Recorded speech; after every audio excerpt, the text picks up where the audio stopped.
kuva ku murongo wa 12 kugera ku murongo wa 17.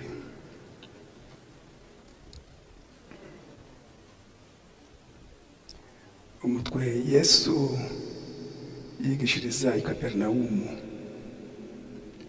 Yesu yumvise ko babohesheje Yohana, aragenda ajya i Galilaya, yimuka i Nazareti atura i Kaperinawumu, umudugudu uri ku nyanja mu rugabano rwa Zebuloni na Nafutali, ngo ibyavuzwe n'umuhanuzi Yesaya bisohore ngo mu gihugu cya Zebuloni na Nafutali, hafi y'inyanja hakurya ya Yorodani ni Galilaya y'abapagani, abantu bari bicaye mu mwijima babonye umucyo mwinshi, kandi abari bicaye mu gihugu cy'urupfu no mu gicucu cyarwo bamurikirwa n'umucyo.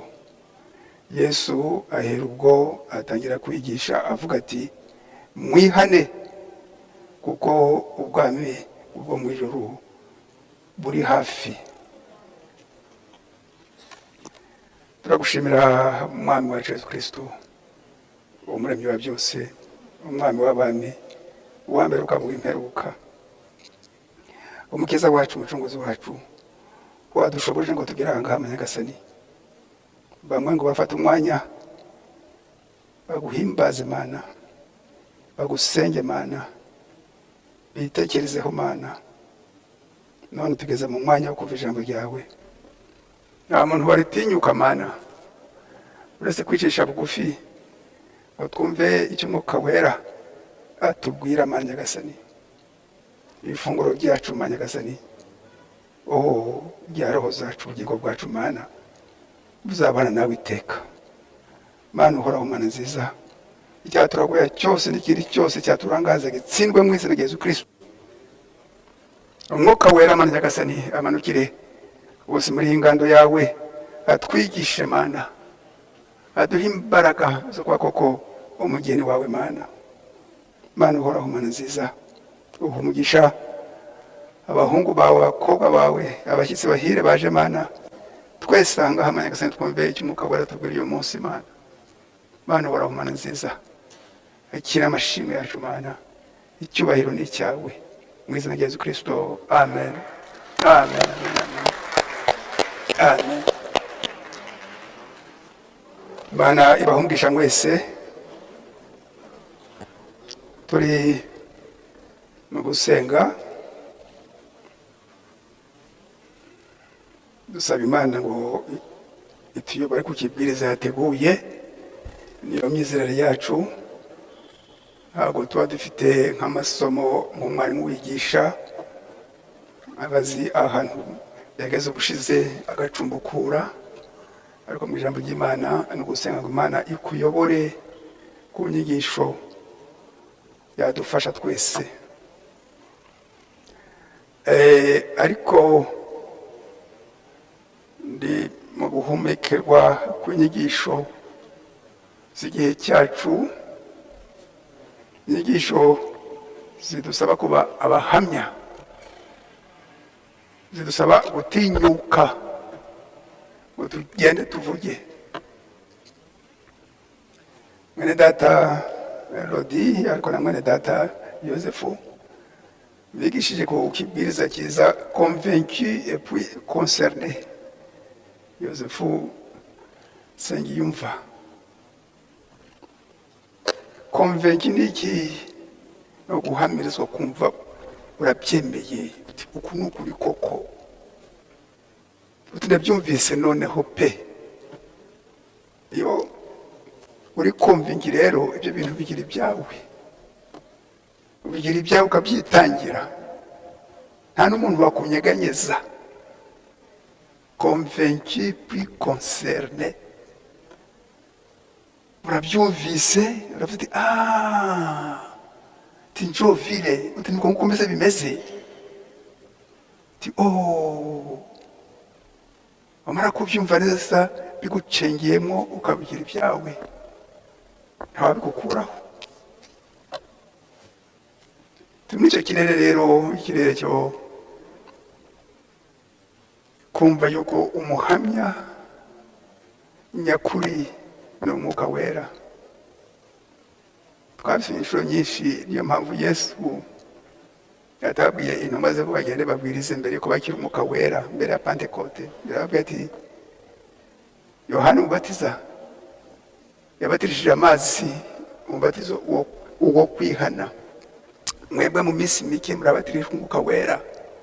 Ati cyakora muzahabwa imbaraga umwuka wera namanukira, muzaba abagabo bo kumpamya i Yerusalemu, Yudaya, Samariya, kugera ku mpera y'isi.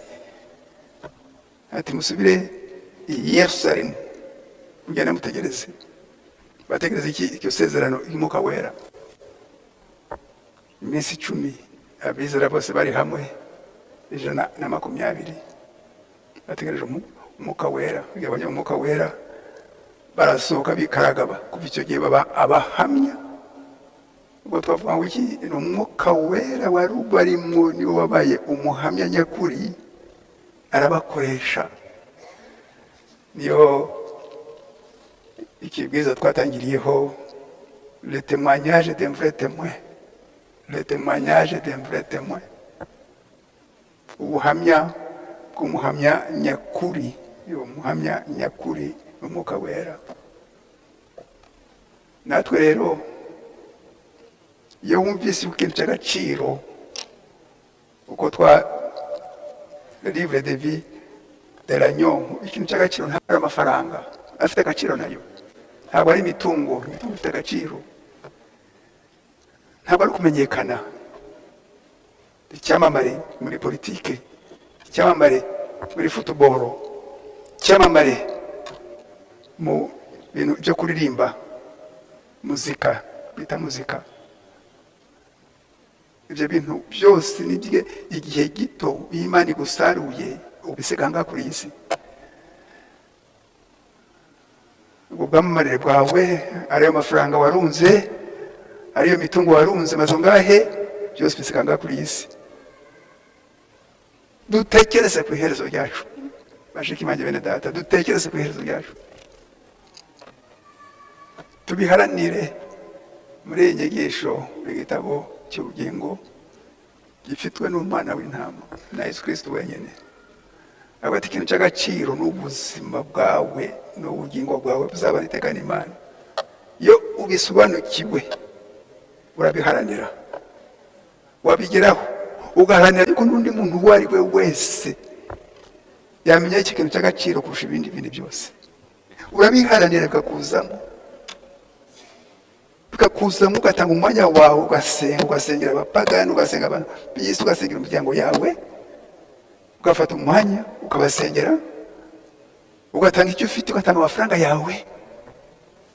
Ntabwo ari icya 10 noneho unabuze ubushize utanga na 95%, ugasigara na 5% gusa y'ibyo ufite. Abantu nabo babona agakiza yuko ubuze icyo kintu agaciro kacyo. Ikihe kintu? Ubugingo buzabana iteka n'Imana, gutekereza ku iherezo ryawe. Iyo utekerejeho rero ukaba convaincu, uba concerné, ukabigira ibyawe, yuko umaze kubyumva neza, ubihaye agaciro kabyo.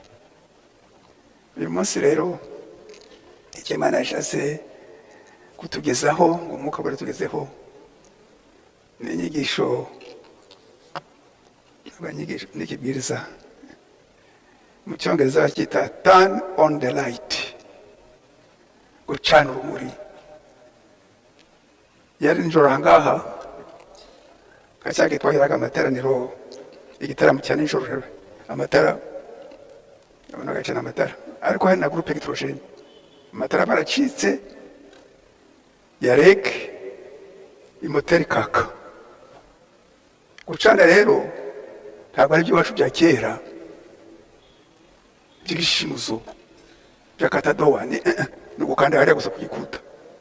Hari ahantu unakanda buto, dore ngiriya hariya ku miryango, akunda gushyira ku miryango, ugiye gusa n'utuke buhoro, nta n'imbaraga cyane, bibuke cyane, ukande cyane, oya, ubibuke buhoro muri bukaka.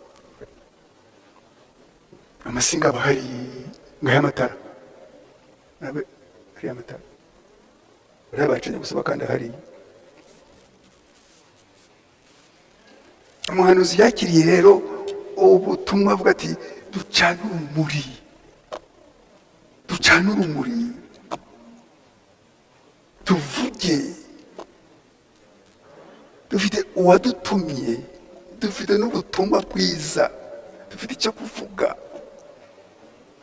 ducane urumuri. Haleluya. Reka turebe rero iyi mesaje yacu ubutumwa n'ubutumwa bwiza.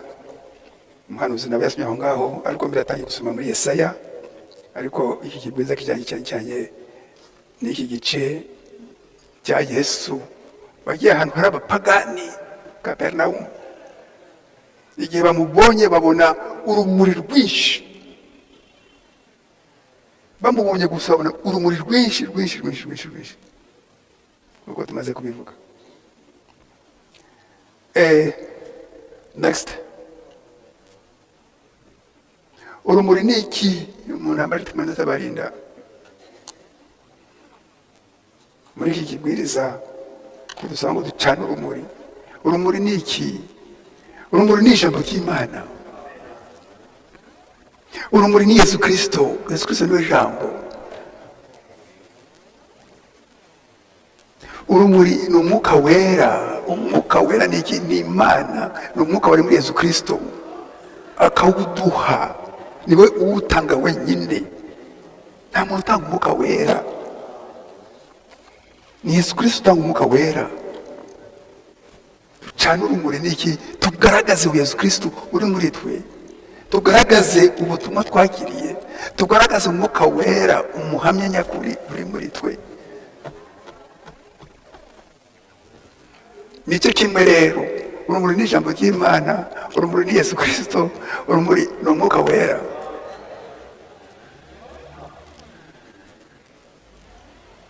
Nicyo kimwe. Tugaragaze urwo rumuri, tugaragaze ubwo butumwa twumva, tugende tuvuge. Ubuzima bwacu bwonyine bubiki bube inyigisho ku bantu, bube inyigisho ku bantu. Haleluya. Ducane urumuri. Ku gika cya 16 na 17 niho Umuhanuzi yafashe uwo mutwe w'amagambo 16 amaze gusoma aho twasomye muri Matayo 4 kuva ku murongo 12. 14 baravuga ati reka dufate umutwe w'amagambo allumer la lumière, ducane urumuri. Aravuga ati n'ibintu biranga kuri iyi si, le soleil est le roi de toutes les lumières sur cette terre, des lumières naturelles, peu importe l'intensité de la lumière artificielle que nous pouvons avoir, peu importe combien on a des rayons électriques que nous pouvons produire. Dès que le soleil se lève, tout le reste d'entre elles perd leur éclat. Aravuga ati no mu bintu bya kamere, izuba ni rwo rumuri nyakuri, ibindi byose ni ibihimbano, ariko izuba ni rwo rumuri nyakuri. Kandi ikintu cyose gifite ubuzima gikenera izuba, ikintu cyose gifite ubuzima gikenera izuba. N'iby'umwuka rero, izuba nyakuri, umucyo nyakuri ni Yesu Kristo. Arabivuga muri Yohana, njya mwandika iyo mirongo, Yohana 8:12. Namwanda ufite ngo twasome. Aravuga ati ngiye mucyo w'isi, abazankurikira ntibazayoba na rimwe, abazankurikira ntibazayoba yuko ngiye mucyo w'isi. Muri Yohana igice cya 8 ku murongo wa 12. Muri Bibiliya ngaha mu itangiriro harimo ibiri mu ijuru, ibiri mu isi, ibiri munsi y'isi, byose birema yuko mbere yari wenyine Elohim. Turi mu gihe cyo gusigwa kw'ikizu. Ni twebwe twenyine, umugeni wenyine wamenye yuko Imana yari yonyine igihe kirekire itararema. Ifata icyemezo cyo kurema abamarayika biri mu ijuru, ibiri ku isi, biri munsi y'isi, imibumbe za miliyoni ziruta isi rwose ubunini, zinyuranamo zikazitya, nta igonga indi, nta mpanuka, ntaki.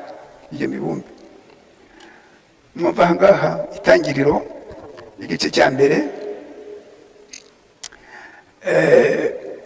mbere na mbere Imana yaremye ijuru n'isi. Isi yari itaragira ishusho, yariho ubusa busa, umwijima wari hejuru imuhengeri, maze umwuka w'Imana yagendanaga hejuru y'amazi. Imana iravuga iti habeho umucyo. Umucyo ubaho. Imana ibona umucyo ko ari mwiza. Imana itandukanya umucyo n'umwijima. Ibi ngibi ni bigaragaza yuko biranga ku isi byose bishushanya ibiri mu ijuru, bishushanya iby'umwuka. Iby'umwuka rero, umucyo wacu n'ijambo ry'Imana ry'igihe cyacu, ry'igihe cyacu. Utaririmo aba ari umwijima wa dindiri, aba ari mu gicuku, ni uwo gusengerwa, ni uwo gusengerwa, ni uwo gusengerwa. Il en est de même pour la parole de Dieu, car la parole de Dieu s'élève toutes les superstitions, les fanatismes dénominationnels se dissipent, que la lumière soit. Ati nicyo kimwe n'ijambo ry'Imana. Iyo ijambo ry'Imana rije ry'ukuri, rizana imbaraga z'umwuka wera, utundi twose twa gipagani, utundi twose tw'amadini turahunga, dukorera mu mwijima. Yari nijoro aha ngaha ukaza mu matara hariya ukamara amasaha abiri, iyo wakije amatara ukaraba hasi ubona udusimba twirukanga twihisha. No mu nzu iyo wakije muri salo, utunyenzi, utunyengerere, uduki twose dukunda umwijima. Amadayimoni nayo akunda umwijima. Ibyaha byinshi bikorwa nijoro mu mwijima. Ibyaha byinshi umwanzi Satani akunda umwijima, bikorwa nijoro mu mwijima. Ahantu hari umucyo, ahantu hari ijambo ry'Imana rero koko ko tungana uko nguko, ubu butumwa bugiye muri twe, tukaba ko ku mugeni wa Kristo Kigali yahinduka, amadini n'ibindi byose byaruca bikarumira. Ntabwo hinuka imbere yavuye iki, nta wamutumye, nta butumwa afite, nta wamutumye, nta butumwa afite.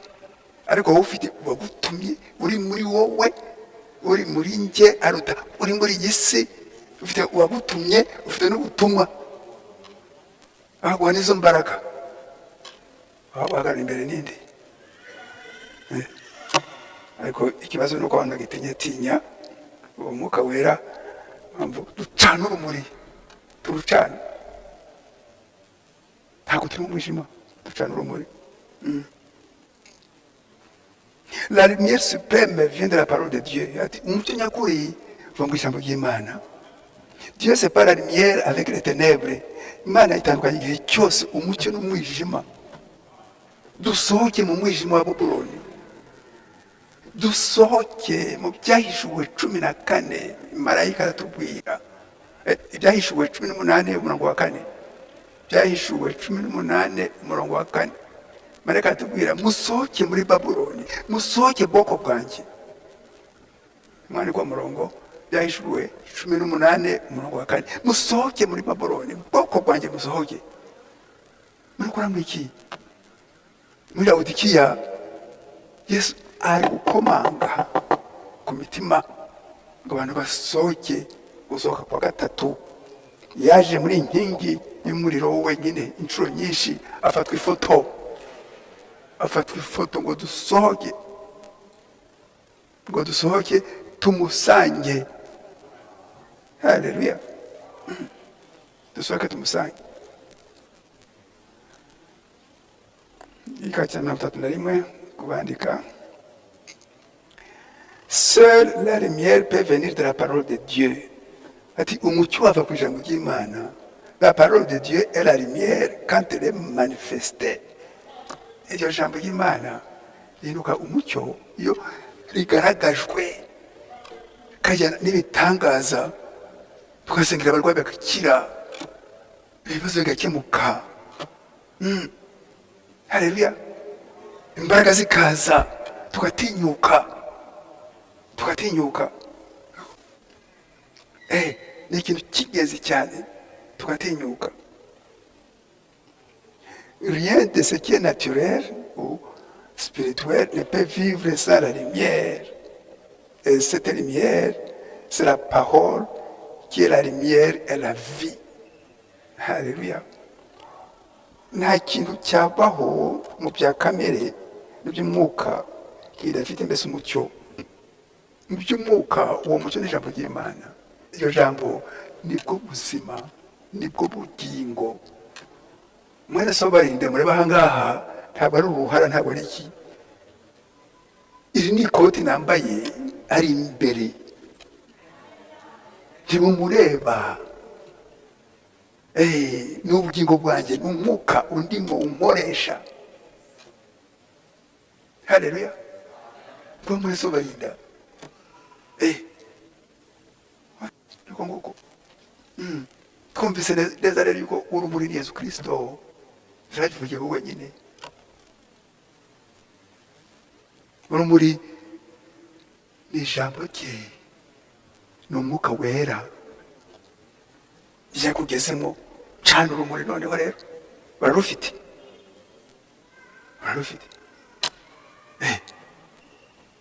Mu giturage ushaka akatadowa ukazunguza, wamara kuzunguza wakura kakana urebe, wazunguza ku bigo ugashakisha 100 cyangwa 200 uganwe ubure ka Petero rushirimo. Bijungu ko hana kintu kiri mu mwe nta kuntu byakwaka. Ne byakwaka nakanye gatwari kazima. Shaka Petero rushirimo.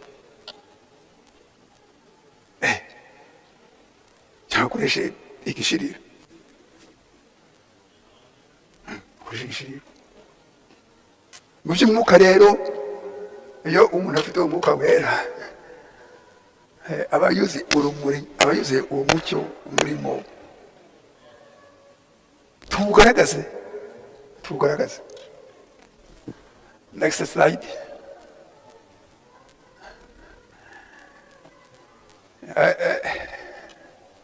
Ikintu cyiza cyane. Urumuri rero nuko mbese hariya urumuri rwa none ni ubutumwa bw'igihe cy'imperuka. Ubutumwa bw'igihe cy'imperuka. Reka tumaze dusome hanyuma turaza kubivuga mu kanya gatoya. Tugire ibyo dusoma.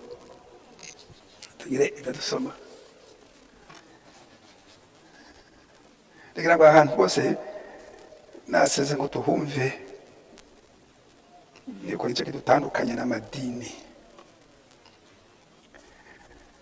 Igacamo 24, juste comme c'est le cas dans chaque âge.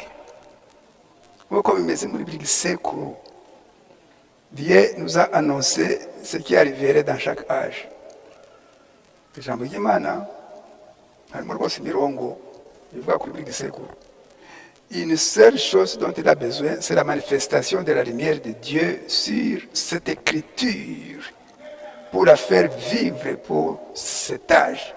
Ikintu cy'ingenzi ni ukugaragara k'umucyo w'Imana kuri iyo nyandiko yera, rwose bigaragaza yuko ariyo jambo ry'icyo gisekuru. Seven church ages. Ibihe birindwi by'itorero.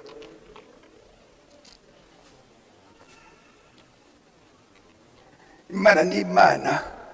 Mu Baheburayo igice cya 13 umurongo wa 8. Abaheburayo igice cya 13 umurongo wa 8. Yesu Kristo uko yahoze ejo hashize n'uyu munsi niko ari kandi ko azahora iteka. Seven church ages.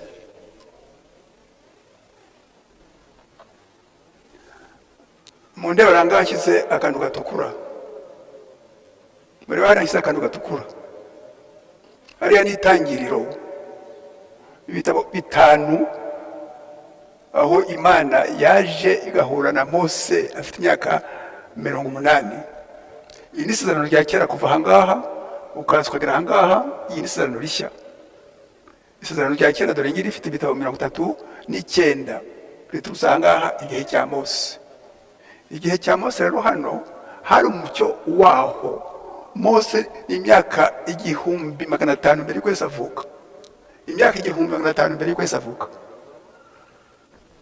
imyaka 1500 mbere y'uko Yesu avuka, bari bafite umucyo wabo. Umucyo wabo waje kuri Mose yuko Imana ikoresha umuntu, Imana n'umwuka, n'abayisenga bayisenga mu mwuka no mu kuri. Imyaka 1500 mbere y'uko Yesu avukira ahangaha. Haleluya. Imuhishurira ukuntu yaremye ijuru n'isi, arabyandika. Yandika igitabo cya mbere Itangiriro, icya kabiri Kuva, icya gatatu Abalewi, Kubara no Gutegeka kwa kabiri. Uwo ni iki? Uwo ni umucyo. Abari muri gisekuru cya Mose bakurikije ngibyo, na nyuma ya Mose haza Yosuwa. Imana ibwira Yosuwa iti ugendere mu butumwa bwa Mose, ugendere mu butumwa bwa Mose, ugendere mu butumwa bwa Mose, ukora n'akana gato. Ubwo rero bano bari bafite umucyo w'igihe cya Mose. Ubwo rero wowe hakunwa wafata amasaha n'amasaha usoma ibintu bya Mose. Ni byiza cyane kubisoma ngo bimenye, ariko ntabwo ari umucyo wacu, ntabwo ari ubutumwa bwacu, ntabwo byakujyana mu ijuru. Ni amateka umanza aza kubivuga. Ni byiza kubimenya no gukuranga amasomo, ariko ntabwo byakujyana mu ijuru ngubu ube umugeni wa Kristo. Ni umucyo w'imyaka 1500 mbere ya Mose, mbere y'ivuka rya Yesu, ugutaranyije n'ibihumbi 3500. Ni umucyo w'igihe cy'umwaka 3500. Tubyumvikana ngaho. Uyu Mose abari nyuma ya Mose Yosuwa amuha inshingano, nyuma ya Yosuwa Samueli. Haleluya. Arakurikiranya abahanuzi bose kuva kuri ba Samueli. Yobu we yaje mbere, ariko igitabo cyandikira ahangaha cya Yobu bikaza bityo ba Yeremiya, Yesaya, imyaka 700 ahangaha. Yesaya we Imana imukoresha ibintu bikomeye cyane. Yanditse igitabo gifite ibice 66 kivuga ku ntangiriro kikagera ku byahishuwe ku ijuru rishya n'isi rishya. Nicyo gitabo kigaragaza koko yuko Imana ifite ibitabo 66 atari 73. Ibi by'amakabe n'ibindi bashyize mu byaplicatori ngo batanga amafaranga ngo bagure imbabazi ngo z'Imana. Imana ntabwo ihongerwa amafaranga, nta ruswa ifata. Abahanuzi rero bose uko baje, ba Yesaya, ba Daniel nyuma, mbere ya Daniel ba Yeremiya, ba Amos, ba Ezekiyeli, ba Zekariya. Uwa nyuma ni nduke zanga bugufi imyaka 400 mbere ko savuka, imyaka 400 ni Malakiya. Barafite umucyo wabo. Uyafite umucyo we, afite umucyo we, afite umucyo we, afite umucyo we, afite umucyo we.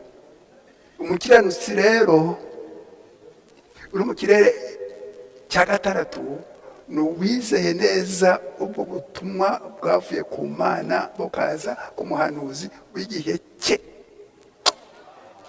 Wamurwanyije mu Kubara 16 Kore, Datani, Amram, abo bose Imana yagize cya ubutaka iracukura irabahamba bakira bazima. Ntawe urwanya umuhanuzi, ntawe umuvuguruza, ntawe umuvuga nabi. Mwizere cyangwa nabibireke uzarimbuke. Ntabwo yenda abafite message du jour, abafite umucyo. Mwumve neza yuko byatangiye nande na Mose ahangaho umwaka 1500 mbere y'uko Yesu avuka. Abahanuzi bose bagiye bakira umucyo w'igihe cyabo. Haleluya. Noneho igatugeza kuri Yohana Batista ahangaho isezerano rishya. Tangira na Yohana Batista umubatiza hano wategura kuza kwa Yesu kwa mbere. Yohana umubatiza no kuvuka kwe marayika asanga se aramubwira ati mugiye kubona umwana, umwana azaba umwana ukomeye. Isa ati byashoboka bite? Imana iramuhana iti ntabwo kuvuga aba ikiragi kugeza igihe umwana yavukiye. Namaze kubona marayika mutumyeho igihe ashidikanyije abona ko mu mutima washindikanije cyane ati bikiragi aragenda gushaka gusama amarenga atarwaye no kurwara barumirwa. Kera nta muntu ukirishaga Imana. Ubungubu igihe cy'umwuka wera Imana yacu Yesu Kristo ari ku ntebe y'imbabazi, afite kwihangana ko mu rwego rwo hejuru, afite imbabazi nyinshi kugeza igihe uwa nyuma azakira umwuka wera akagira agakiza, azaba kuri iyo ntebe y'imbabazi haba igihe cy'iki kirimbuka cy'isi. Reka dukomeze ahangaha. Haleluya. Ahangaha Yohana Batista muri Matayo 3 yahanuwe na Yesaya ngazaza ijwi urangurura mu butayu. Arabikora koko. Yesu aravuka aramwerekana aramubatiza umwuka wera ajya muri Yesu. Icyo gihe inshingano ye iba rwose ararangiye. Yesu arigisha nawe imyaka 3 n'igice mu cyumweru cya nyuma cya 70 cya Daniyeli. Imyaka 3 n'igice yigisha Yesu. Baramufata baramubamba agambaniwe nande? Agambaniwe n'abakuru b'amadini. Akoresha iri jambo ryera ari mizingo, bakoresha iki gice cy'isezerano rya kera gifite ibitabo 36 biratandukanye. Ngiki bari bagifite mu mizingo n'impapuro bagira bashya bazinga bayikoresha. Ariko Yesu avuga ati ibyo mvuga n'ibyo nigisha byarahanuwe, ari ukubera imihango yabo n'inyungu zabo, aho bakayifana abandi bose abanyamadini bakomeye. Abayisirayeli baramugambanira, baramufata, bamurega ibyaha bibiri bikomeye. Icyaha cya mbere bamuregaga ngo yita umwana w'Imana, ngo yita Mesiya. Ikindi cya kabiri ntiyubahiriza isabato. Arakoze ati ngewe sabato unyakiriye abaruhutse wese, abaruhutse ubugingo bwe n'umubiri we. Icyo dushaka kuvuga rero, azana umucyo bamubonye twasomye muri Matayo 4 kuva ku murongo wa 12. Yesu ari kwigisha ahangaha hano bataramubamba, bamubonye babuya umucyo mwinshi cyane, barumirwa. Atangira kwigisha baramubamba. Nyuma y'iminsi 40 arazamuka mu ijuru. Kuva hano rero azamutse mu ijuru mu 35 n'igihe cy'intumwa ze zakoze cyane. Ariko na nyuma yaho barakomeje barakora nka Yohana muri 96 niho bamushyize mu kirwa cya Patmo, niho yakiriye igitabo cya nyuma ibyahishuwe. Ubu rero abangaba bari bafite umucyo wabo, uwo mwuka wera barimo bafite ubusobanuro bwose bw'inyigisho za Yesu Kristo, ariko ubwo busobanuro butanzwe n'umwuka wera. Hano haza Paulo watangiye muri 53 n'igihe cya Efeso. Paulo ntabwo namwigishije yakira umucyo we. Aravuga mu Bagalatiya, aravuga mu Bagalatiya igice cya mbere umurongo wa 11-12, abivuze kabiri ati nta muntu wanyigishije. Abagalatiya igice cya mbere umurongo wa 11-12 ati nta muntu wanyigishije, ni Yesu Kristo wampishuriye mbese ubutumwa bwe, yaragiye mu ijuru. Abisubiramo umurongo wa 8 n'uwa 9 avuga ati undi muntu wundi uzazana ese ubutumwa ari twebwe abigisha, ari marayika uvuye mu ijuru avumwe. Ubutumwa bumeze bute? Umubatizo mu izina rya Yesu Kristo, ko hari Imana imwe, iyo Mana ko ari umwami Yesu Kristo, ko hari ukwizera kumwe. Aha rero ni inyenyeri y'iki gihe cyose, niwo mucyo wabo. Rero abizeye ubwo butumwa bwa Pawulo n'ubwo intumwa aha ngaha bikagira hano muri uyu mwaka ngo umugeni wa Yesu Kristo wakiriye umucyo ucana urumuri, ucana rwose urumuri. Bivaho haza Simuruna na Irene bakwajya na Polikapu ng'inyenyeri, abakiriye ubutumwa bwaje iki gihe, nguwo umucyo wabo, nguwo umugeni w'igisekuru cya kabiri kugeza muri 312. Igihe cya Perigamo naho nuko na Martin yagiye umucyo awugeza mbese ku bantu, kubizera ababigendeyemo neza bagacana urumuri nguwo mugeni. Igihe cya Koromba naho nuko Tuwatira abakiriye ubutumwa ba Koromba na Patrick bagacana mbese urumuri nguwo umugeni udutegereje mu kirere cya gatandatu. Igihe cya Luteri umukiranutsi abeshwaho no kwizera, la justification, ubukiranutsi ku ijambo ry'Imana, ngo tugarure kwizera gushingiye ku ijambo ry'Imana, Martin Luther. Yari umugatolika umuhanga cyane, yari dogiteri muri teoloji ya Gatolika. Abizeye uwo mucyo bose kuva mu mwaka 1520 kugera mu mwaka 1750 bagacana urumuri nk'umugeni wa Kristo udutegereje. Wesley, la sanctification, kwiyeza, kwizera ni kwiza. Akuba Luteri reka dushyireho kwiyeza, ubukiranutsi mu bikorwa byacu. Abakiriye umucyo w'iki gihe kuva umucyo wa Wesley ari wo nyenyeri y'Imana, intumwa y'Imana, bose kandi bavomera ahantu hamwe muri iki gitereko kimwe. Iki gitereko kimwe cyo isoko yabo, iki gitereko kimwe ni ijambo ry'Imana, ni umwami Yesu Kristo. Bose bavomera hamwe. Abakiriye ubwo butumwa bwe hano Wesley, ngabo abantu bakiriye umucyo wabo bacanye urumuri, bacanye urumuri ngo umugeni wa Kristo.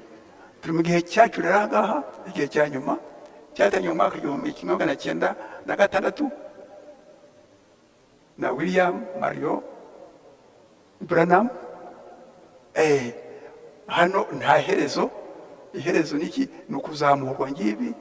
Ni ikimenyetso cya karindwi, aricyo cya nyuma. Iki kimenyetso ni igihe uwanyuma azakirira umwuka wera, akagira mesaje ye, ubwo butumwa bwe.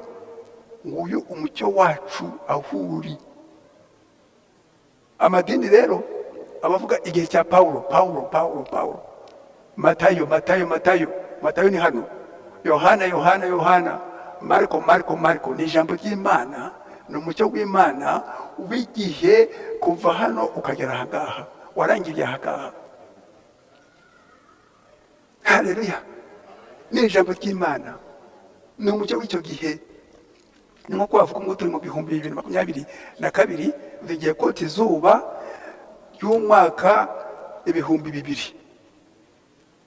Umuntu yakufata ngo iki utingiye kota izuba tugiye imyaka 2 ishize, izuba ry'imyaka 2. hari izuba koko cyarashize none se kandi shakisha izuba ry'uyu munsi, shakisha izuba ry'uyu munsi. Ubwo amadini arahora muri ibi ngibi bya Matayo, Yohana ni ijambo ry'Imana. Ijambo ry'Imana ryose rirafatanye kuva aha ngaha, kuva ku itangiriro ukagera ku gitabo cya nyuma cyahishuriwe Yohana hano hagati mu mwaka 95 na 96 ku kigo cya Patmo hano hagati. Birumvikanye neza yuko buri gihe gifite umucyo wacyo, natwe dufite umucyo wacu. Rero nguyu y'inyenyeri y'Imana, intumwa y'Imana, inyenyeri y'Imana, noneho ifite n'inkingi y'umuriro kuri yo. Uwundi wahuye nayo ni Paulo ni umuhanuzi nawe. Paulo niwe isezerano rishya rishingiyeho, ntabwo ari Petero, ntabwo ari Yohana, ntabwo ari Mariko, ntabwo ari Matayo. Ku bitabo 27 bigeze isezerano rishya, ibitabo 27 yanditse ibitabo 14 atarabanye na Yesu Kristo, ataramubonye no ku maso, yanditse ibitabo 14. Ibyakozwe n'Umwuka Wera mu ntumwa ku bice 28, ibyakozwe n'Umwuka Wera mu ntumwa ku bice 28. Paulo wenyine afite ibice 13, nta wundi bavuga kuva ku gice cya 13 ni Paulo.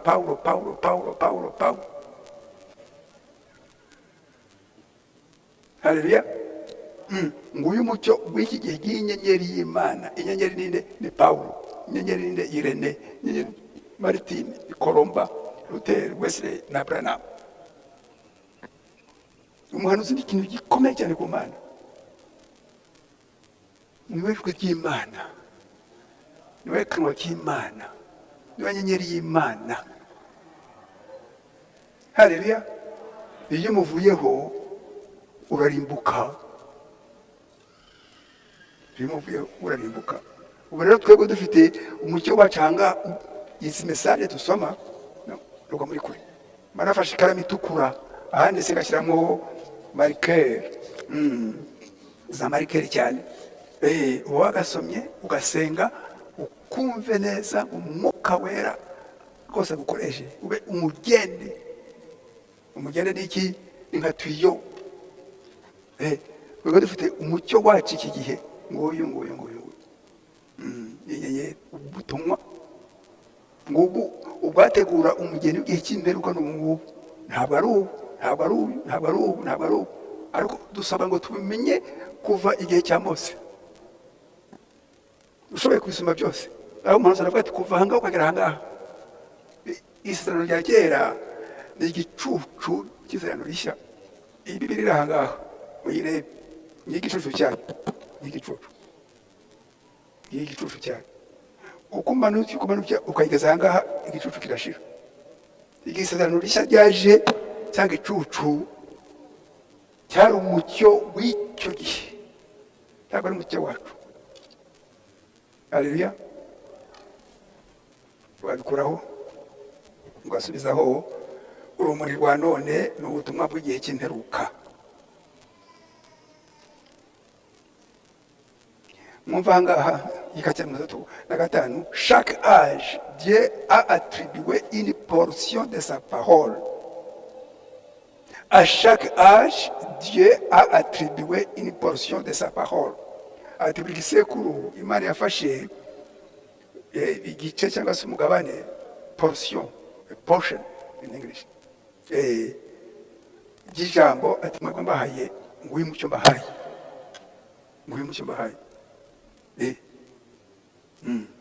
Et il envoie toujours quelqu'un pour manifester cette parole. Imana igatoranya umuntu yisemwo wagaragaze uwo mucyo, niyo ari amazina yose.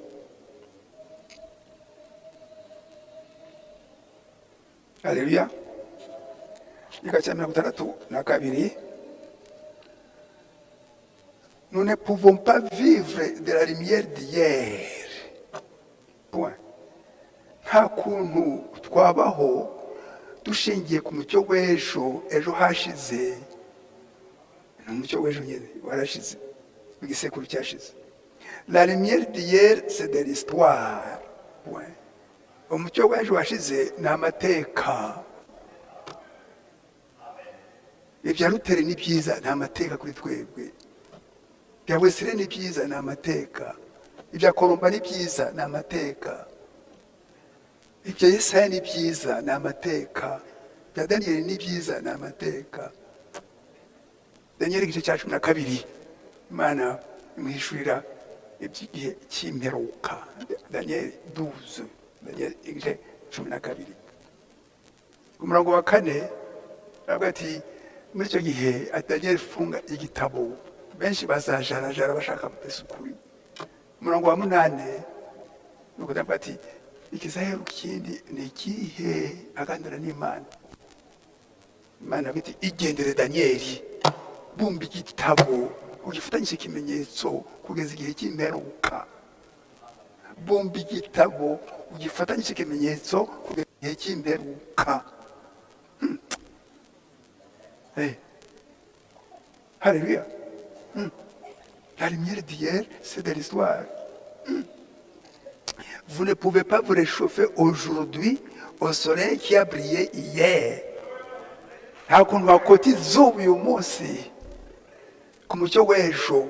Uyu munsi niba ari umuvumbi, imvura igwa, utereka nsohoke, ejo hari akazuba keza. Utari ko ejo hari akazuba keza, utereka nsohoke nyaboneka. Ijambo ry'Imana uko nguko. C'est ce qui ne va pas avec les églises d'aujourd'hui. Barahogera bari kwigisha ibintu bya Paul na Matayo. No mucyo w'igisekuru cya mbere Efeso. Nta buzima bukirimo, ariko ni ijambo ry'Imana. Ijambo ry'Imana, ariko nta buzima bukirimo. Ni ijambo ry'Imana. C'est ce qui ne va pas avec les gens. Ati nibyo bitagendeka n'abantu. Ils essaient de vivre de ce qui est arrivé hier. Vous ne pouvez pas vous réchauffer à un feu qui est éteint. Nta kuntu wajya kota ku muriro wazimye. Utifite imbeho, utingiye kota. Umuriro warazimye kera. Ariko igihe cyawo wari umuriro kandi ufite ubuzima. Twumva aho hantu ariko. Twumva aho hantu. Certainement. Mais il n'a plus de chaleur en lui. Uwo muriro nta bushyuhe afite. Warazimye. Le soleil d'hier n'a pas de chaleur en lui. Iryo zuba ry'ejo uyu munsi nta bushyuhe rifite. Mais ceci est notre heure, atungu n'isaha yindi. Ceci est notre jour. Ceci est la progression de l'évangile. Alléluia. La progression ni ikintu kiva ahangaha kikaza ahangaha kikaza ahangaha kikaza ahangaha kikaza ahangaha. La progression de l'évangile, uko evanjili igenda itera intambwe. Byose ni ijambo ry'Imana. Ariko iryo jambo ry'Imana rifite ubuzima, ritanga ubuzima igihe cyawe. C'est la progression de l'évangile. Maze kubivuga cyane. Ainsi nous ne pouvons pas vivre de ce que Luther a dit. Ubutumwa bwa Luther bwari bwiza cyane. Ese abantu benshi barabuzize. Benshi. Miliyoni 65 barabuzize. Baradutegereje. Ariko twebwe ntabwo ubutumwa bwacu. Nous ne pouvons pas vivre de ce que Wesley a dit. John Wesley. Nous vivons de la lumière qui a été annoncée pour ces jours-ci. Atariko uwo mucyo w'igihe cyacu hari amasezerano yawo.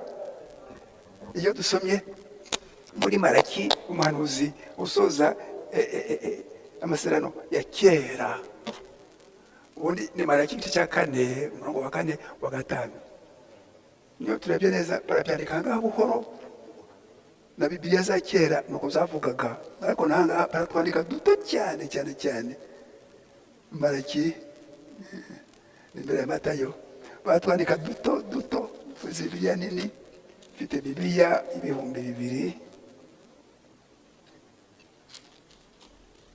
2001 Société biblique mu Rwanda 2001. Barabyandika ngaha kandika iyo utangire umunsi w'Uwiteka bandika 4 rimwe 2 3 4 5 6 muzifate rwari impamvu nuko umuhanuzi we yigishije Malaki igice cya 4 umurongo wa 5 wa 6 nuko bihari mu zindi ndimi zindi hariya hejuru muri hariya hejuru Malaki icyongereza igifaransa 4 5 6 ariko twebwe twandika kuriya rero nabafashe iki gice cya 4 bakivanga n'igice cya 3 ariko iruhande bashyiraho 4 rimwe 2 3 4 5 6. Iyo dufashe rero Malaki 4 avuga ati dore nzaboherereza umuhanuzi Eliya mbere y'uko umunsi ukomeye uteye ubwoba utaragera, uwo niwe uzasanganya imitima y'abana ba se bwatugarura ku kwizera gufatika, ku kwizera ibuye ry'ifatizo na Yesu Kristo n'intumwa n'abahanuzi, ngo Imana itazaza kurimbuza isi mbese umuvumo. Mu Byahishuwe igice cya 10 umurongo wa 7 ahubwo mu ijwi ry'amarayika wa 7 ubwo azatangira kuvuza impanda, impanda ngiyi n'ubutumwa bwiza. Ubwo azatangira kuvuza impanda niho ubwiru bwose buzasohora nk'uko yabisezeranyije imbata zayo arizo bahanuzi. Barabisomaga bakavuga bati ibintu ntabwo ari ibyacu. Ubu rero turi mu gihe cyabyo, igihe bisohoye. Muri Zakariya 14 umurongo wa 7 ngo nibigira igihe cyane nimugoroba hazaba umucyo. Nimugoroba ni iki? Ni igihe gisoza ibindi bihe bindi.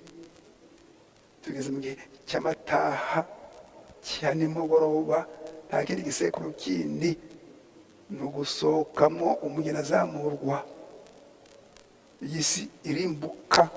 Tugeze igihe cya nimugoroba,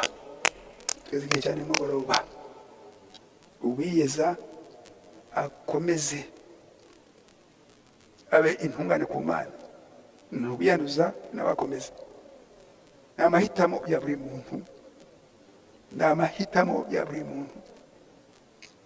Alléluia. Nous sommes dans le 7e âge de l'Église. Turi mu gisekuru kirindwi, non pas dans le 3e âge, le 4e âge, non. Ntabwo turi mu gisekuru cya 3 cya 4, oya. Turi mu gisekuru cya 7, Laodikiya. Haleluya. Na Paul yabonye icyo gisekuru, Imana iramusongeza utuntu duto. Dusome muri Paul, Matayo, Timote wa 2. Timote, mwumve ukuntu Paul yabonye icyo gisekuru. Dushakishe muri Timote wa 2,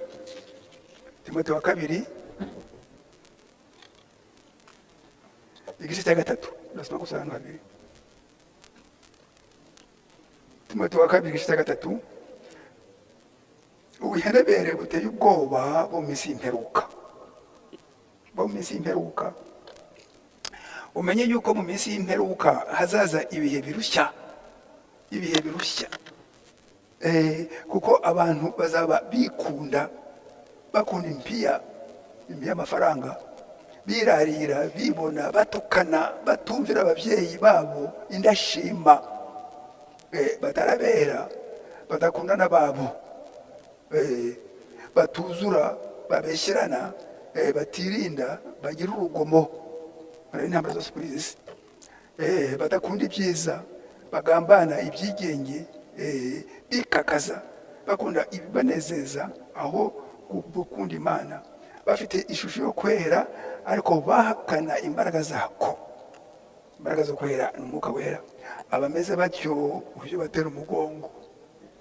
Hirya buhoro igice cya 4 umurongo wa 3 n'uwa 4 umwari Pawulo aravuga kuko igihe kizaza batazihanganira inyigisho nzima, ahubwo kuko amatwi yabo azaba abarya, yifuza kumva ibibanezeza, bazigwiriza abigisha bahuje n'irari ryabo, kandi bazizeba amatwi ngo batumve ukuri.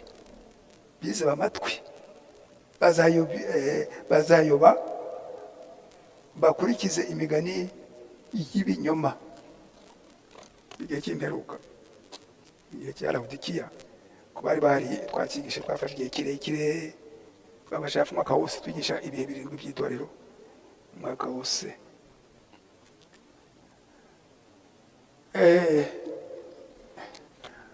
Abafilipo amakwandiko murongo, Abafilipo 3:16 mwandiko murongo mwiza cyane, aho Pawulo avuga bambwiye batari ko wowe ko ari umufarisayo n'iki, aravuga ati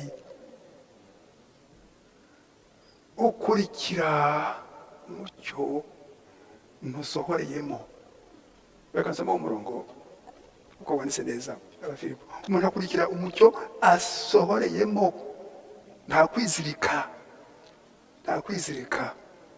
Haleluya. Abafilipo mwumva ngaha, Abafilipo 3:16, ariko rero ukuri dusohoreyemo abe ariko dukurikiza.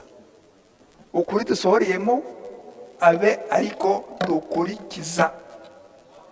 3:16. Hariya abana b'Imana turebe ukuntu twakwihuta. Umuhanuzi aravuga ngaha kubyerekeye urumuri rwa none, aravuga ati la manne d'hier est avariée. Ati manu y'ejo yarangiritse, yaragaze. Avariée ni ukugaga, yaragaze. J'entends déjà dire il y a 40 ans j'ai fait ceci et cela, c'est bien, mais qu'en est-il d'aujourd'hui? Turavuga ibintu bya kera cyane nkatwe abasaza warafashwe mu migenzo ya kera n'ibindi bindi utayishingukamo ukabyiratana. Aravuga ati cherchez la manne d'aujourd'hui, shaka manu y'uyu munsi, la manne fraîche, manu nshya itagaze.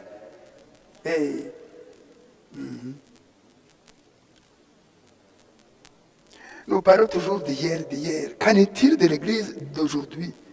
Tuvuga iby'ejo, iby'ejo, iby'ejo. Tuvuga iby'uyu munsi, by'itora by'Imana ikora uyu munsi.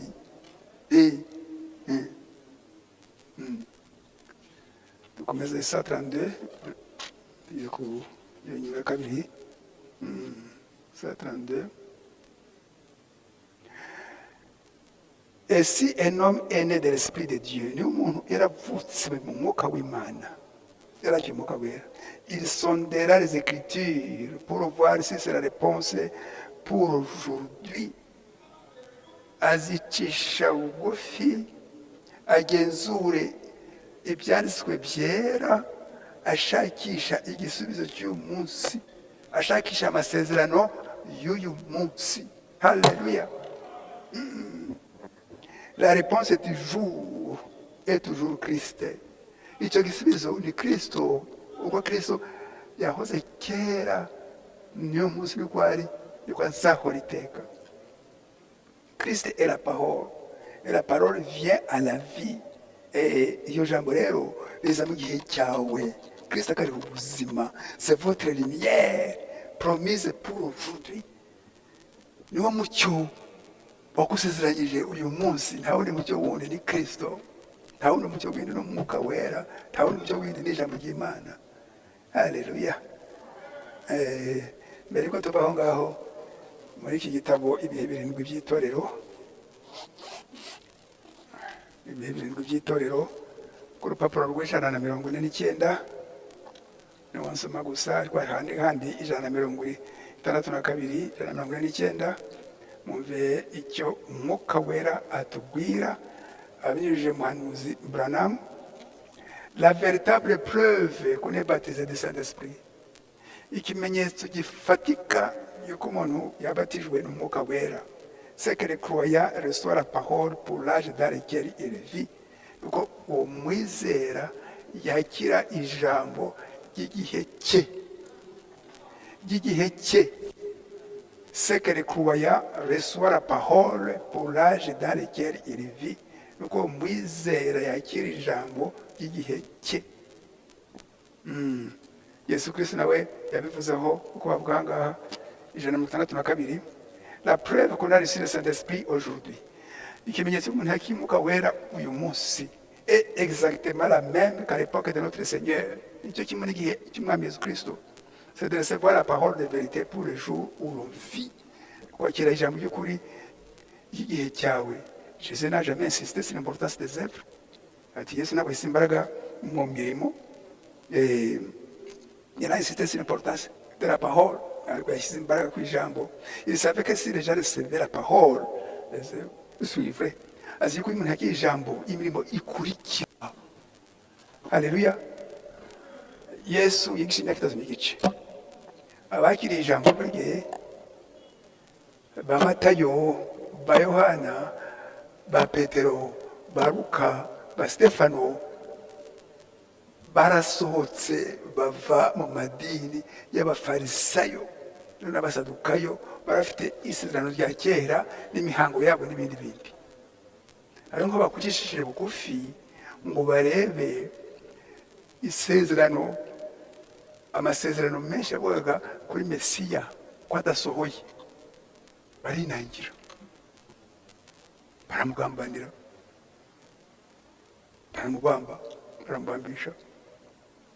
Bande abayobozi b'amadini yuko batakiriye umucyo w'igihe cyabo, abakiri umucyo n'urubyiruko. Bamugabo ba Petero, ba Yohana bari abantu bato cyane, barasohoka basanga umucyo. Ingingo ya gatatu dusanga tutayitindaho cyane, itegurwa ry'umugeni wa Kristo w'igihe cy'imperuka. Itegurwa ry'umugeni wa Kristo w'igihe cy'imperuka, ikimutegura ni iki? N'iryo jambo ry'Imana. Iryo jambo ry'Imana utaryakiriye nta kuntu waba umugeni wa Kristo. Igika cya 56, igika cya 56.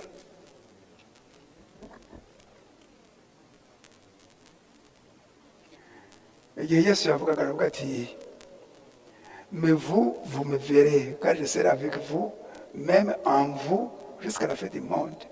Ati abisi ntabwo bazambona ariko mwebwe muzambona, nzaba ndi kumwe namwe, ndi muri mwe.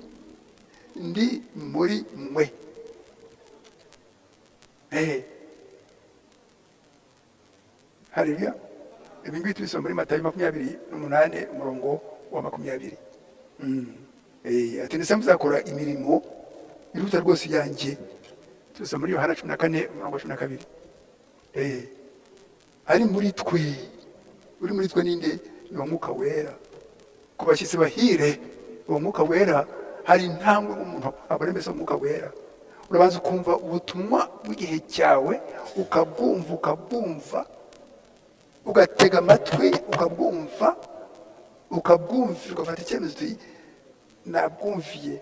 Hanyuma bakakwereka rya rembo dusoma mu byakozwe n'intumwa igice cya 2 umurongo wa 38 ihane umuntu abatizwa mu izina rya Yesu Kristo ngo ababarirwe ibyaha bye, utubabarira. Yesu Kristo adupfiriye ku musaraba, badukiza ibyaha, baducungure, twakire umwuka wera. Nisezerano ni ryacu n'abana bacu n'abari kure bose abazahamagarwa n'umwami Imana yacu. Ikiryo rembo nta rindi, uwo murongo n'umwe.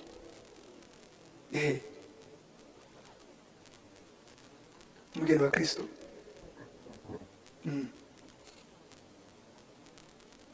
Nubwo bakora imirimo imeze ite, udaciye mu rurembo ku muzuko wa kabiri nyuma y'imyaka 1000 uteseka. N'abantu bose bazazuka tubacire imanza umukwe n'umugeni dukurikije imirimo yabo. Igika cya 74.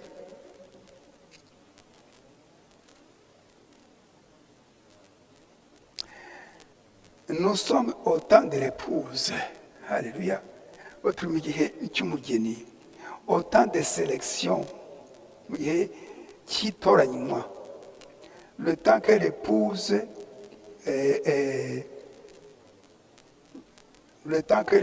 se prépare, ati igihe umugeni mbese rwose ari kwitegura, igihe cy'amataha, umugeni utagomba kugira ikizinga n'umunkanyari uri kwitegura gutaha. Nous sommes au temps de l'épouse.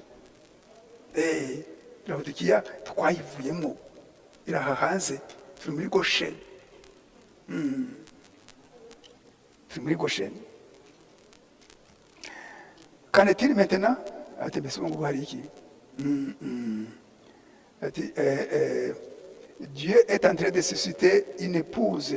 Ati Imana mbese iri kuzamura mbese umugeni, une élue watoranyijwe à partir de ces groupes. Ati abantu basohoka baba mu madini mu Pentecote.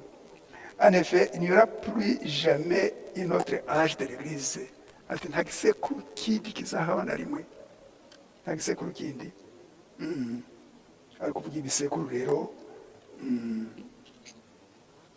twumve ikimara uzavuga kuri iki gika cy'ijana na kabiri.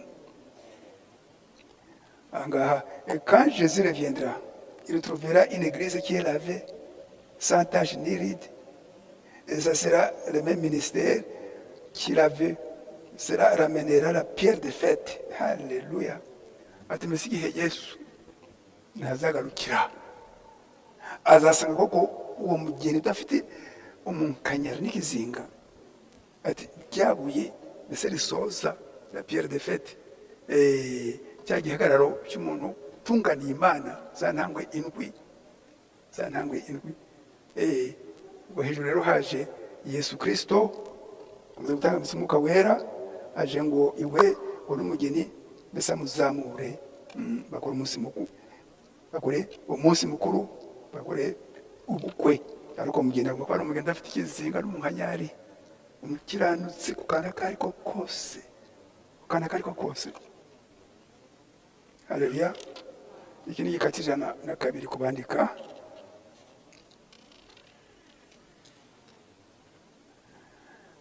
C'est alors que l'Église et Christ s'uniront ensemble, comme une épouse avec le même esprit qui est en lui.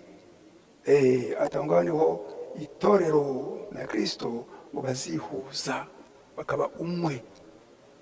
Haleluya. Itorero na Kristo. Itorero nini mwene data? Itorero ntabwo twese angaha. Ni umuntu ku giti cye. Twese hamwe akaba ari itorero. Mu by'umwuka ni umuntu ku giti cye.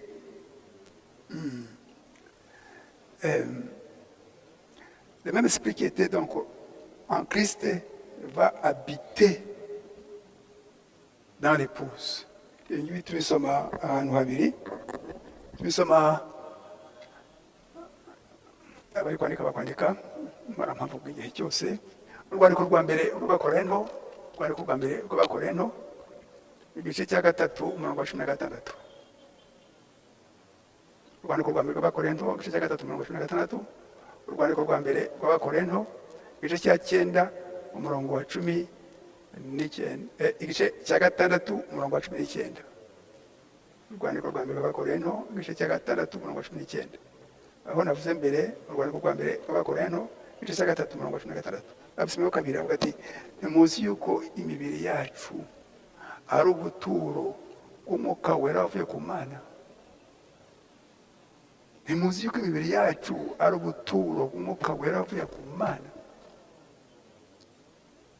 Iyo umwuka wera rero akujemo la nouvelle naissance, uba ubaye uvuye mu bwami bwa satani ugiye mu bwami bw'Imana, aba ari sabato nyakuri, isabato y'ubugingo bwawe iteka ryose, isabato y'umubiri wawe atari iminsi mike uruhutse, umwa satani atakwegera, nta hantu wabona buhoro. Ubonye isabato ugiye mu bwami bw'Imana, ugiye mu bwami bw'Imana, ubonye isabato izamuherekeza igihe cyose hamwe n'Umwami Yesu Kristo. Haleluya. Uvutse ubwa kabiri, ubaye rwose urugingo rwa Yesu Kristo, ubaye urugingo rwa Yesu Kristo, uhinduka uwiteka Yesu Kristo ukiranga kuri iyi si, ukirwara umutwe, ukirwara umugongo, ukirwara igifu, ukirwara impyiko, uri uwiteka. Imana ntabwo reba nabi umubiri, reba umuntu mbese uri imbere, reba umuntu uri imbere. Haleluya. Igika cy'ijana na kane muvangaha,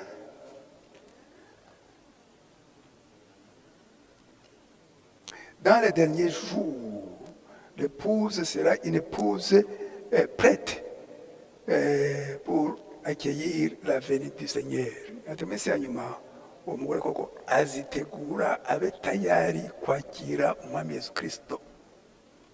Umwami Yesu Kristo nawe amuhe icyubahiro cye, kuko tubisoma mu byakozwe, kuko tubisoma mu byahishuwe igice cya 8 umurongo wa mbere, azava mu ijuru haba ituze ry'igice cy'isaha, babure uwo kuramya Yesu Kristo aje mu kirere ngo ategereze mbese umugeni we.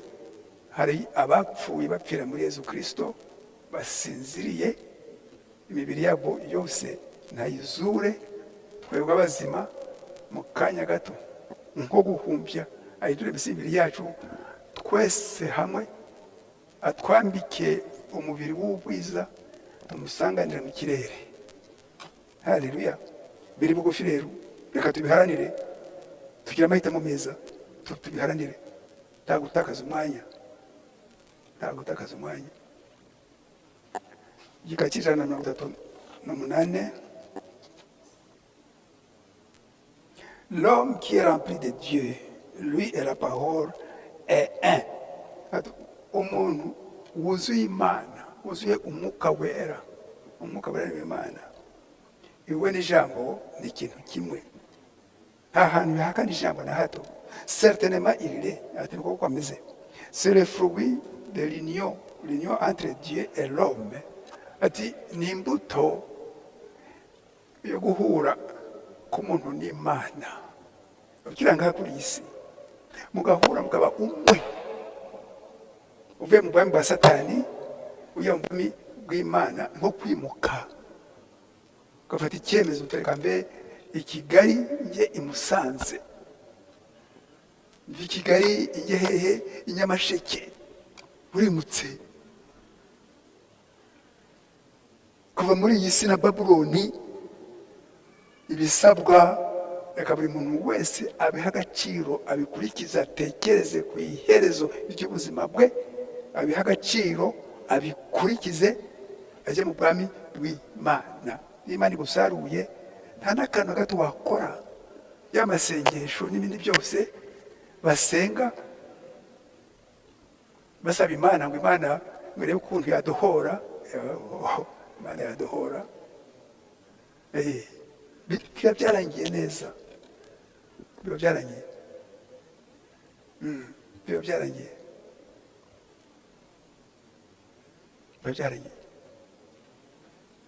Mu byahishuwe igice cya 19 umurongo wa 7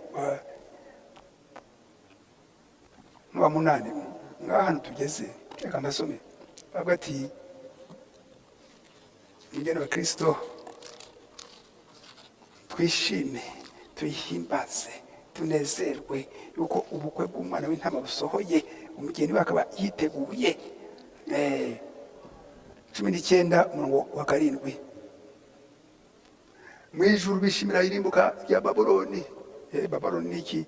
naho kavuyo k'isi n'amadini n'iki byose, iyo mvange y'ubwami bwa satani, iyo mvange y'ubwami bwa satani. Umurongo wa 7, tunezerwe twishime tuyihimbaze kuko ubukwe bw'umwana w'intama busohoye, umugeni we akaba yiteguye, kandi ahawe kwambara umwenda w'igitare mwiza urabagirana utanduye. Uwo mwenda w'igitare mwiza niwo mirimo yo gukiranuka yabera. Iyo ufite umwuka wera nta mbaraga ubishyiramo, nta kurwana nabyo, nta mbaraga, birizana dushaka umwuka wera. Slide 4.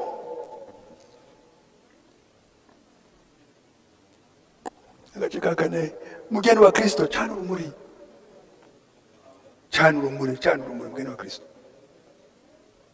cana urumuri mu buzima bwawe, garagaza imbuto iz'umwuka wera aho uri hose, mu kazi, urwaye, uri muzima, mu modoka, iki, cana urumuri, we kugira isoni, cana urumuri, genda uvuge ko ari Imana imwe, uvuge n'umubatizo umwe mu izina rya Yesu Kristo.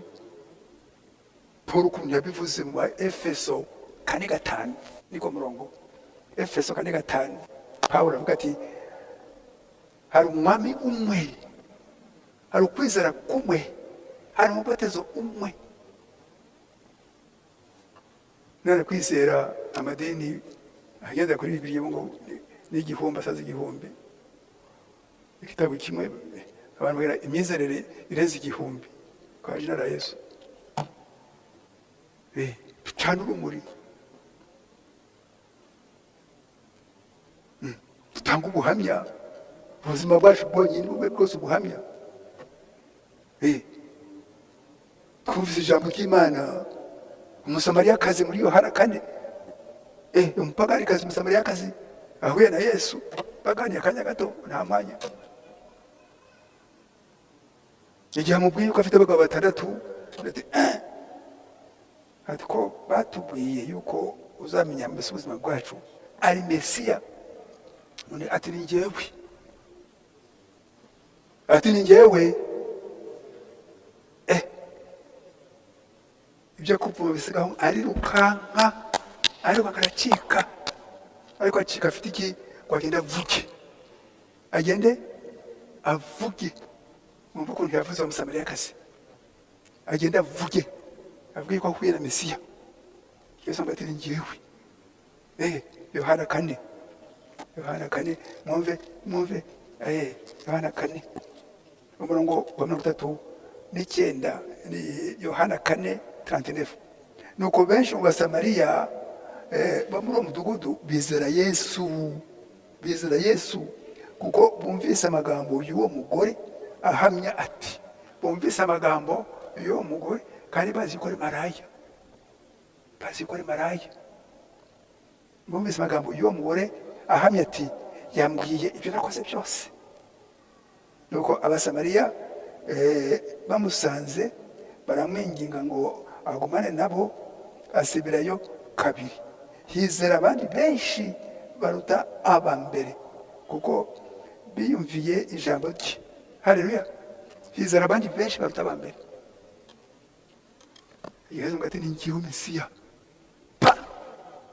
byo kuvoma n'ibindi byose byibagirwa, yatanga ubuhamya yirukanga ati nahuye na Mesiya.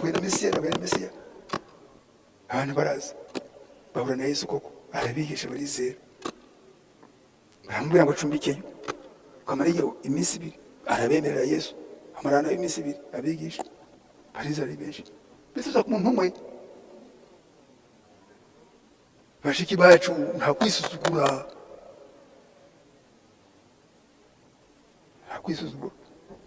haleluya. Mugeni wa Yesu Kristo, cana urumuri, 4:21, cana urumuri, convaincu et concerné, warabyumvise ubigera ibyawe, wumvise ubutumwa, wumvise yuko urumuri ari urumuri rwa none, ari ubutumwa. 4:21, si le Saint-Esprit aujourd'hui ahubwo ni hejuru cyane. Cependant écoutez, twumve, ouvrez vos yeux ngo dufungure amaso yacu. Voyez les jours dans lesquels nous vivons. Reba umunsi wacu, igihe cyacu n'ubutumwa bwacu.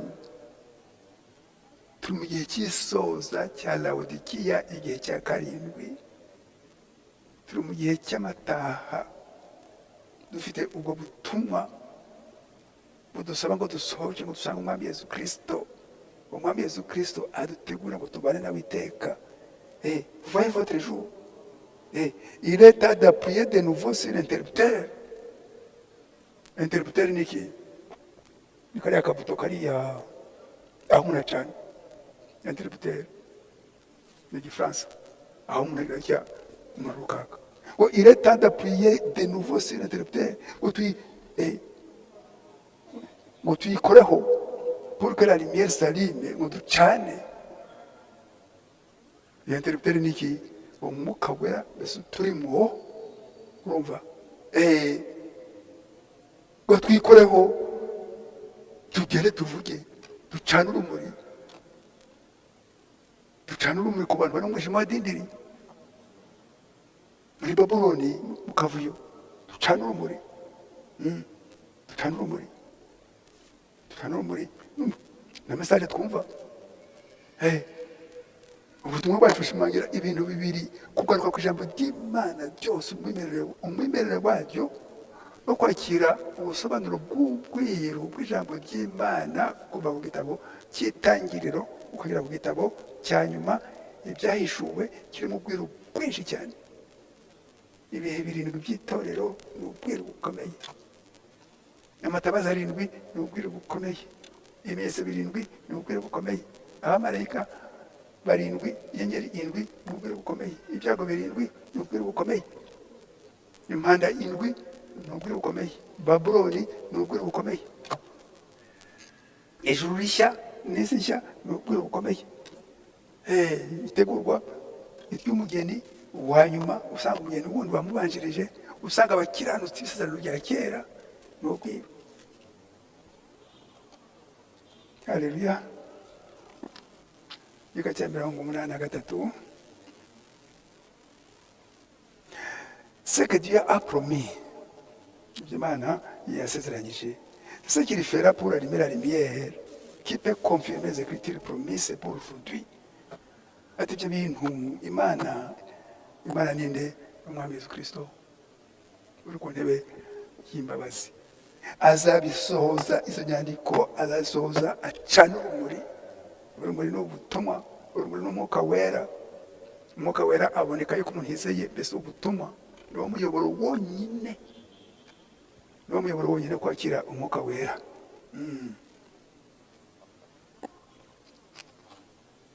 Mugende cana urumuri, cana urumuri, nta kwisuzugura, nta kwigaya. Haleluya. Ahangaho umuhanuzi kuri gika cy'ijana na karindwi bandike icyo gika kirekire, 107, le grand réveil gallois. Ati mu Bwongereza ahantu bitaga Gale, pays de Gale, abantu mu Rwanda ububyutse bukomeye cyane, hari ububyutse, abantu bakira inyota cyane, bagura amatike, bafata icyemezo cyo kuba muri Amerika, bagiye gushaka n'andi bubyutse. Baragenda, igihe bagezeyo barashakisha iki? Urwo rusengero, iryo torero, iryo dini mbese rifite ububyutse. Barashakisha, barashakisha, babona umupolisi afite indembo rwose, ari kuririmba bazi neza cyane, ari kuririmba. Baramwegera bati, ariko waturangira ahantu hari ububyutse, aravuga ati, ubwo bubyutse buri muri njyewe, nta handi mwabubona.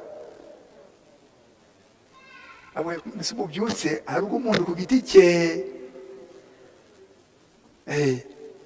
Reka tubasome. Ils virent un petit agent de police, tout joyeux, se tenant au coin, coiffé de son petit chapeau. Atabona agasore gato ak'umupolisi kishimye cyane, kari nk'hariya mbese mu nguni ariko kishimye ukambaye ingofero yako et qui faisait tournoyer sa matraque ati afata yandembo ye ati bose ayizunguza kishimye cyane ayizunguza.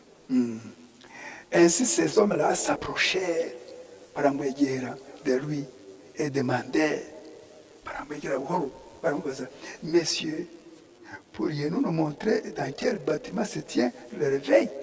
Ati mugabo watwereka inzu ahantu hari ububyutse bavuye kure muri Amerika, ati watwereka ahantu hari ububyutse iyo nyota bari bafite. Mwumva igisubizo gikakirana n'umunani. Il répondit, oui messieurs. Ati yego bagabo, je le suis. Ati ni njyewe ubyutse, ni njyewe. Ati pourquoi? Il répandait la joie et la lumière de l'éveil. Ati yuko yari afite ububyutse muri we, yishimye. Ati ububyutse ni njyewe undimo. Barumirwa.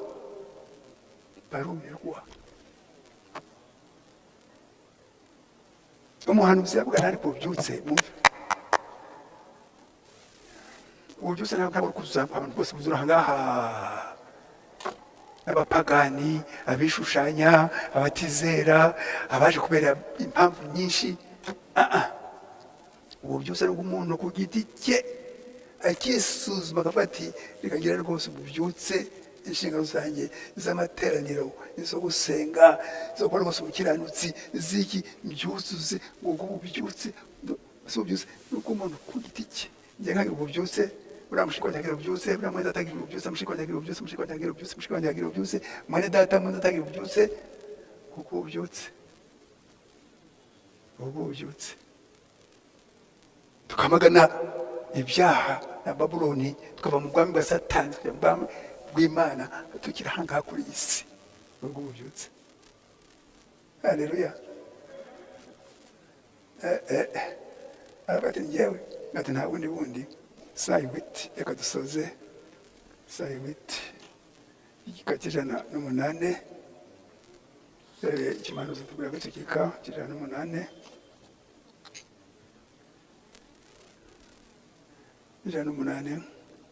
nicyo tumaze gusoma. Dit oui messieurs, je le suis. Il répandait la joie et la lumière du réveil. 111 cya nyuma. Nous devons être remplis de Christ. Ati tugomba kuzuzwa Kristo. Ko Paulo yabivuze Abagalatiya igice cya kabiri, Abagalatiya igice cya kabiri murongo wa 20, ati si njyewe rwose ukiriho, ni Kristo uri muri njye. Ibyo nkora byose ntabwo ari njyewe, ni Kristo uri muri njye. Haleluya. Stefani bamucishe amabuye igihe agiye gupfa, ari kureba mu ijuru ahantu agiye heza, aravuga ati Mana ubabarire, Mana ubabarire abantu bagutera amabuye ukababarira. Nous devons être si remplis de Christ. Nous devons le refléter dans la puissance de sa parole. Tugaragaze Kristo mu mbaraga ze. Tugaragaze Kristo, tuba rwose abahamya ba Kristo. Tuvuga, tugenda tukavuga. Frère, ati bene data, ne soyez pas plongés dans les choses du monde. Twe kwivuruguta mu bintu by'isi. Kwivuruguta, plonger. Nko kubira mu bintu by'isi. Ne le faites pas. Twe kubikora. C'est ceci qui vous amène loin.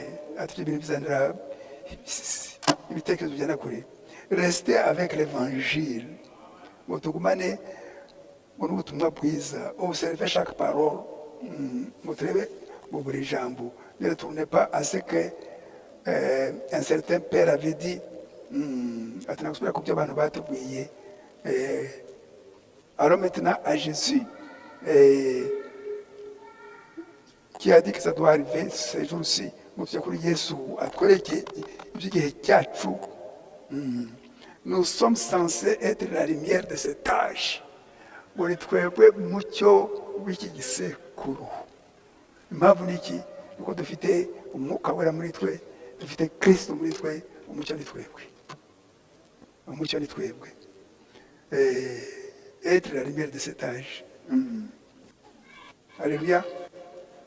Bana b'Imana rero twumvise yuko urumuri ijambo ry'Imana, urumuri ni Yesu Kristo, urumuri ni umwuka wera. Dushakishe kwakira uwo mwuka wera. Umwuka wera aboneka mu ijambo ry'igihe cyacu, mu ijambo ry'igihe cyacu. Twakire iryo jambo, turyizere, riduhindure, dufate icyemezo cyo kuzuzwa umwuka wera na Yesu Kristo. Niwe ubatirisha wenyine umwuka wera nk'uko tubisoma muri Matayo 3:11, muri Yohana 1:33. Yesu Kristo ubatirisha umwuka wera wenyine. Urumuri rwa none ni ubutumwa bw'igihe cyacu. Ubu ngubu turi mu gihe cyitegurwa cy'umugeni wa Yesu Kristo. Ikimutegura ni iki? Ni iryo jambo ry'igihe cyacu.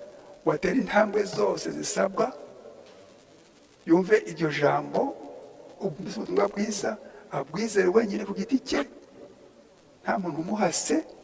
Afata icyemezo cyo kubaza abagabo bene data, ko nizeye mbigenze nte? Ko nizeye mbigenze nte? Atubaze. Tuti haleluya. Wowe wizeye Imana ishimwe, ihani wowe n'Imana yawe, nta kwatura. Wowe n'Imana yawe, ubatizwe mu izina rya Yesu Kristo, uharirwe ibyaha byawe, wakire umwuka wera. N'isezerano ni iryanyu n'abana banyu n'abari kure bose abazahamagarwa n'Imana umwami wacu. Haleluya. Twumvise yuko turi mu gihe cyitegura cy'umugeni, dutegereje uwa nyuma uzinjira, umubare ukaba uruzuye nk'uko tubisoma mu Baroma igice cya 13:25. Umubare wa kuzura Yesu Kristo bakava ku ntebe y'imbabazi, akaza agasanganira rwose umugeni we, akamwambika umubiri w'ubwiza usa n'umubiri we, akamukorera umunsi mukuru. Umugeni rero reka ducane urumuri. Urwo rumuri ruri muri twe, urwo rumuri ni umwuka wera uri muri twe, ni umwuka wera uri muri twe. Reka tugaragaze uwo mwuka wera, reka tugaragaze imbuto zose z'umwuka wera. Tugaragaze urukundo, amahoro, kwihangana, ubukiranutsi, ingeso nziza, imbuto zose z'umwuka wera. Batubona bati koko dore abakristo bafite Kristo muri bo, bafite ijambo rya Kristo, bafite imyifatire ya Kristo, bafite ibikorwa bya Kristo, bafite imyitwarire ya Kristo, bafite n'abakristo koko. Haleluya. Bashiki banje bene data rero, twe kwisuzugura, ducana urumuri. Dufite urumuri rwaka muri twe. Abafite umwuka wera bose babigaragaze, bacana urumuri, bagende bavuge. Haleluya. Imana ibahumugisha mwese, Imana ibahumugisha, Imana ibahumugisha. Kagahaguruke.